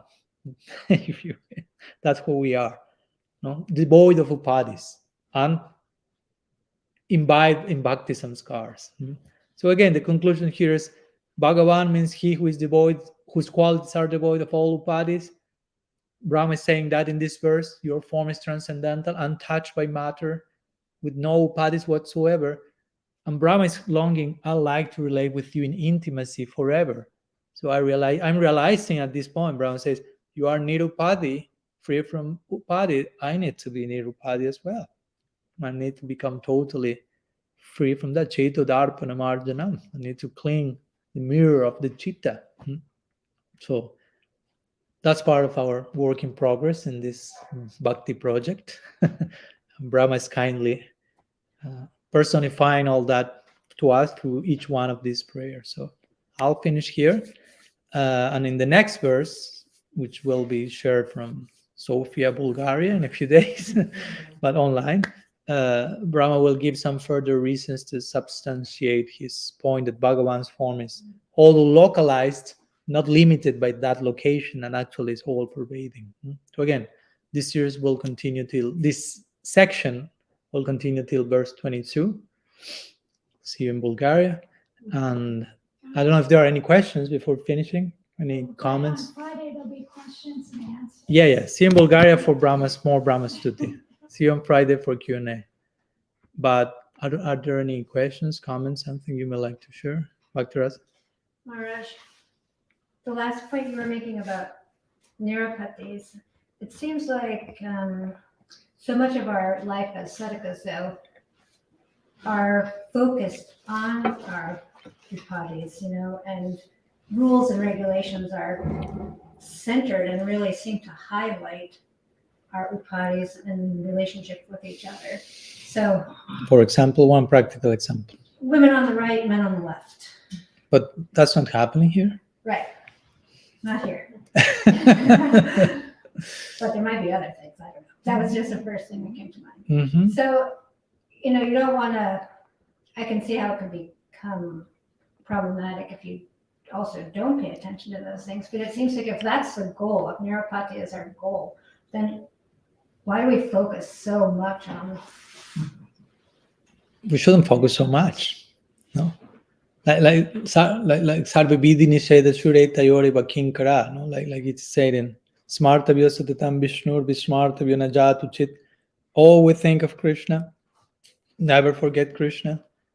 All the rules and regulations are there to facilitate this principle. So we should bear in mind, which is the purpose of all these rules. Like we were saying today, let's play a game. There are rules, but the rules are not to constrict the flow of the game, of the play, but to facilitate. So that's an important point. Rules are there to facilitate the free flow of the play. Rules are not to constrict. No? But again, if in the beginning you don't know, you never play the game, you don't have a clue what to do, the rules may feel to you a little bit more like, this is not making me a free flow in the game. It sounds a little constricted, but no, you're actually learning how to play. But when you learn how to play, those same rules will have a facilitating function. They are the same rules, but you are no longer the same person, because you have digested the rules, you have learned how to play the game, and then the rules are just, it's like a musician. No? I mean, on some level, I'm a musician, and I've studied some music, and I always like lots of the notion of improvisation in music. In Indian music, there's a lot of that, Indian classical music especially. But interestingly speaking, or of course in Western music, you have jazz or things like this. There are lots of improvisation. So you may think without knowing, oh, they're playing whatever they like. No, and it sounds good. I mean, how can you do that? I mean, it's not possible. Let's just play whatever and everything will fit magically. No, they know so much what they are doing, but at the same time, they are totally flowing in a free way, because they have integrated so much the very foundation of rhythm and melody and harmony that has been, I mean, in the first day they taught the instrument, they were not flowing like that. They have like to read and write and try and fail. But at one point it seems like they're not looking at each other and everyone is playing whatever they like and it's sounding nice. So my point is still, there are rules there of rhythm, of harmony, of melody, but they have been integrated to such a point that it seems they disappear totally. But they are there. Still, if you take them out, it will be chaos. So similarly, there are rules, and in the beginning we come from a too wild lifestyle. So what to speak of? Let's enter Krishna Lila. I mean, you have to learn the rules of being a human, and then you have to learn the rules of. So gradually, this type of rules are introduced, but the more you understand them and put them in practice, understanding what's the ultimate purpose of them, at one point it becomes second nature. You are no longer thinking about, oh, when you wake up, I hope you are not thinking, oh, today I have to struggle to remain vegetarian. No? I mean, someone may struggle, may have that particular Achilles heel or something. Achilles heel, okay, it's closer to Spanish. I don't know why I have to alter that to something else. So that becomes second nature, but in some level, in some point for some, it's like a conscious struggle to not do that, because you know which are the consequences. But at one point, it's like, I mean, it will be more struggling to do that. No? Like my Guru Maharaj will say, for some of us, it's still a struggle to sit and chant. But for other people, it's a struggle to wake up for the chanting and the sitting, because they are deriving so much taste from chanting. The Prabhupada Bhaktisiddhanta, sometimes people say, oh, he was not a Raganuga Bhakta, and he didn't have the adhikar to be absorbed in Lila Shmaran, and he had to open temples and engage in the world and have those dynamics.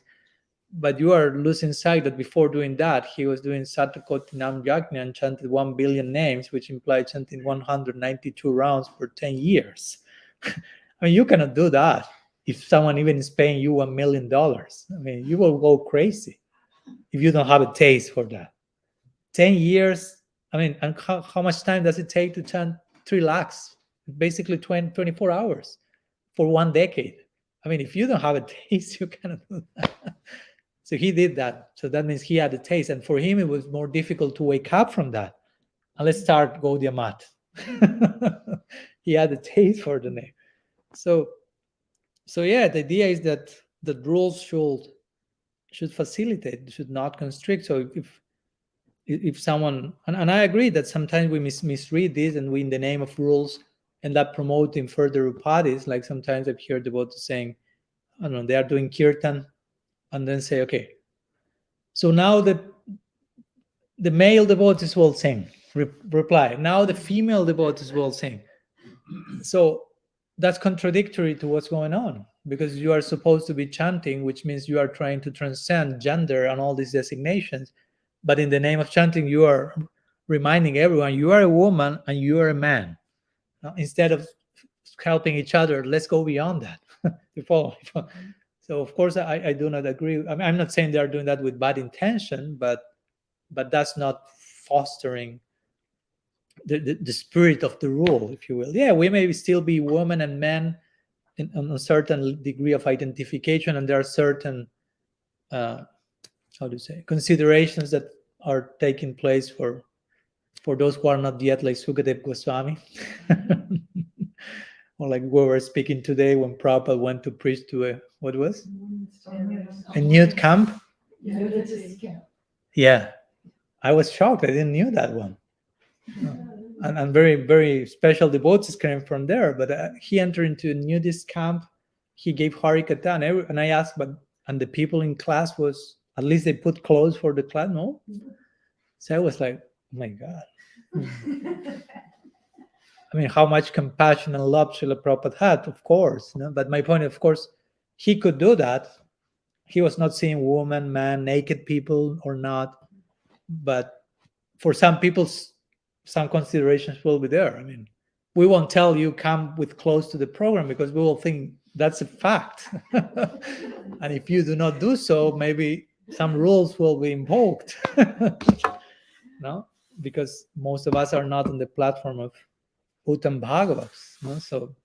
So again, there's place for rules, but there's place for knowing when to break them. No? As we say the other day, no? Only those who follow the rules know when to break the rules, to accept a higher rule. And as my Guru Maharaj likes to say, love is the ultimate rule, because in love there are no rules, but in one sense, love is making its own rules for the game. Again, Leela is game and it's loving interaction, and there are rules, but out of love. So yeah, I would say that we should be careful as sadhakas, because all of us are following rules in some way or another. So to ask ourselves, from where I'm following these rules? I mean, which result is my following of the rules creating in my life? I mean, we have to pay attention, not just follow the rules, like mechanically, and expect something will happen by being a robot. Rupa Goswami say niyama graha. He said that's one of the 6 things that you can do to ruin your bhakti. So he is asking you, you want to ruin your bhakti? If you want so, hopefully nobody says yes, but if you want so, there you have 6 things to make your bhakti project a total disaster. One of them, niyama graha, which means 2 things. One of them is whimsically reject all rules and regulations, devotional anarchy. Or the other one is follow all rules and regulations without having a clue which is their purpose. Just doing the thing, like cyborg or something. That's not good at all. That ruins your bhakti. It's not that won't help. That will harm your bhakti project. So it's important that we have this type of introspection, like why I'm following this rule. Not like in a rebel way, I don't want to follow anything, but just to ask yourself why. What's the purpose of following this rule? And maybe you had a purpose 10 years ago, and now you have to find a new purpose for following the same rule. It's not that you need to change the rules in some cases. You need to change the level of purpose to follow the rule. And of course, when you change the level of purpose, the rules changes. It's another rule. It's ruling over another domain. But we have to use our introspection, thinking capacity, sincerity to find new life in that. Remember, I mean, you go to Golok Vrindavan, and they are following rules also. When Nanda Maharaj is worshipping, they follow Varna ashram. There are certain social considerations. When he worships Narasimha Sila, he's following all this vidhi, but all in a way that is nourishing their love for Krishna. So externally, they are much way better Vaidhi Bhaktas than us. I mean, they are Ragatmikas, they are not Vaidhi Bhaktas, but in the Leela, the Ragatmikas behave as Vaidhi Bhaktas when worshipping Narayan and following Varna ashram, and they are so paka in doing all that. But if you pay attention, what's the result of that? It's just converging into a higher obsession for their beloved. So we have to become so expert to deal with rules in that way. We cannot imitate that, but we should learn to ruminate the rules that has been given to us. Okay, something else? I think we are almost in time. But okay, Bhakti Rasa has another question. This one's about Sri Uddhava. After he went to Braj and then came back to Krishna, what was his relationship like with Krishna? Like, I know he didn't want to change his relationship, but it must have been having his eyes open to a whole other side of Krishna, a more Krishna. It must have really affected his relationship. Yeah. Have to study our series on Brahma Gita. Oh, okay. Of course, that's the conclusion of the whole series, because that's what happens after he returns from Vrindavan. But of course, there is not much detailed description about that, but the hint is given in the sense of it is described all that he went through in Vrindavan, all that he witnessed. And he stayed in Vrindavan for 10 months. Raghunath Das Goswami mentions. No? It was not just a weekend, okay, let's go to Braj and return. He was like 1 year almost. And then Brajamandal Parikram was there. And that could be called the first Brajamandal Parikram. No? Because all the Brajavasis were taking Uddhav to the different Leela stalis where Krishna performed this Leela, and they will tell him, you can try to imagine being guided on Parikram by Yashoda and the Gopis and Nanda Maharaj, and where that Parikram will end. I mean, you won't be going to more than one place per day, because you reach that place and all the Brajavasi will start to get lost and found there, start to recall all the Leelas and cry and faint, and you have to wake the Parikram leader back. And then you will faint, and these type of things were happening every day for a year. So you can imagine which were the samskars that Uddhav received. And that's a very interesting idea. I always thought about that, because Uddhav at the same time is a Nitya Siddha. So, so he's considered an eternal associate of Bhagavan who has a particular sthayi bhav, which means a fixed emotional disposition towards Krishna. But somehow in this particular lila, it is showed that it's not changing. It's not that he becomes a gopi, as some devotees may like to make. Everyone has to be a gopi ultimately. But somehow his own disposition towards Krishna becomes upgraded by contact with the Brajavasis on earth. No, that's not happening in the Nitya Lila. In the Nitya Lila, it's not the Golok Vrindavan, Golok Mathura, Golok Dwarka. They are visiting each other, and that's going on earth. No? So on earth, that's happening. Uddhav is going to Vrindavan and finding his own dasya for Krishna, which is also mixed with some sakya, now affected by the whole of the Brajabhav, and very especially by the mood of the gopis. No? As we know, Uddhav prayed their six famous prayers. We concluded the series with those 6, which are called the Uddhav Gita also. Uddhav Gita can be what we find in the 11th canto, which is Krishna's instructions to Uddhav, but also Uddhav Gita is considered these 6 verses in chapter 47 of the 10th canto, which the most famous one is Asammaho charanarenu jusammahamsim vrindavana kinapikul malatoshodinam jadustajam sajanamarya patam chahitra bejur mukunda padavim shrutivir bimregim. I mean, we need a whole month to explain that verse. But basically, Uddhav is praying there to become a blade of grass in Vrindavan. Like totally affected by the bhava. This is he's saying before leaving Vrindavan. He's just bidding farewell from the Brajavasis. And before doing that, he's mentioned these 6 verses, crying in emotional ecstasy, appreciating what he received from the Brajavasis, and making this last prayer at the feet of all of them, saying, may I be born. And he glorifies especially the gopis. May I be born like a blade of grass, because by being born in that way, we will be getting in touch with the dust from the feet of the gopis. Somehow I will receive that contact, and that will be my greatest fortune. Again, it's not that Uddhava wants to be a gopi, but he appreciates that bhava in such a way that feels this is upgrading my own relationship with Krishna. And of course, he returns to Krishna, and the relationship is not the same. No, I mean, Krishna seeing Uddhav returning totally transformed, and Uddhav is seeing Krishna transformed, not because he transformed, but because he now is knowing another side of Krishna. Like, oh, And of course, we could say, of course, from that moment on, the relationship was not the same as before, for sure. And in one sense, we could say, I mean, of course, that's the very principle of anurag, which is one of the developmental levels of the degree of prem. Sneham pranaya anurag, bhava mahabhav. So anurag basically means many things, but one of them is that at every moment, the experience in relation to Krishna is newer and newer and more upgraded than the previous moment.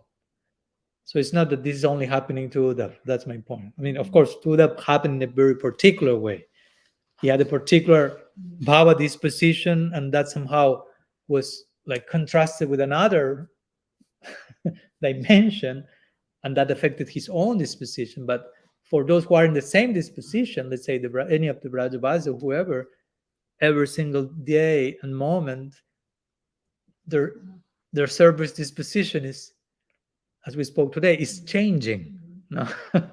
Sometimes devotees may say, no, there cannot be change in the spiritual world. If there's change, that means there's a defect that, like what we see in this world. So in the world, the Atma is changeless, spirit is changeless. Yes, it's changeless in the sense that spirit consciousness is not being affected by the modifications of that matter is, and time, and degradation, and death, and blah, blah, blah. But there's change also. I mean, at every single moment, every devotee loves Krishna more than before. That's a change. There are new leelas at every moment. There are new things happening. No, not because they are coming out of nothing. We are not promoting creatio ex nihilo, as they say in Christianity. From nothing, something came. But we are speaking about things unfolding from particular potentials. No? So if you are in the realm of Swarup Shakti will have a particular potential. We as Tatastha Shakti have a particular potential that unfolds according to a particular environment. Swarup Shakti has its own potential, and the potential plays out in the lila. New lilas, new devotees, new. That's happening. No?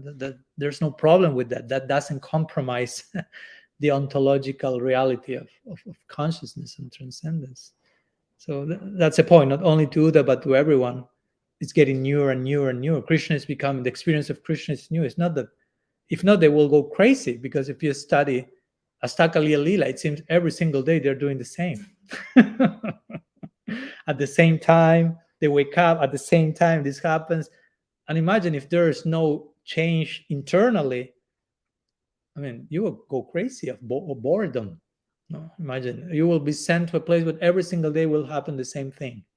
I mean, of course, it's not exactly the same thing, but, or like when Bhaktivinoda Thakur is saying, no, my main eternal service as Kamala Manjari is to prepare camphor lamps for eternity. So imagine if I tell you, can you make some camphor lamps? And you will think, yeah, well, how many, Maharaj? Maybe you start. And after an hour, you will become like curious. Like, is it enough? I already made 108. And you say, no, you can continue. You know? And after 5-6 hours, you are really getting nervous. You know? Like, how many more camphor lamps I'm supposed to do? So what if I tell you for eternity? You may freak out.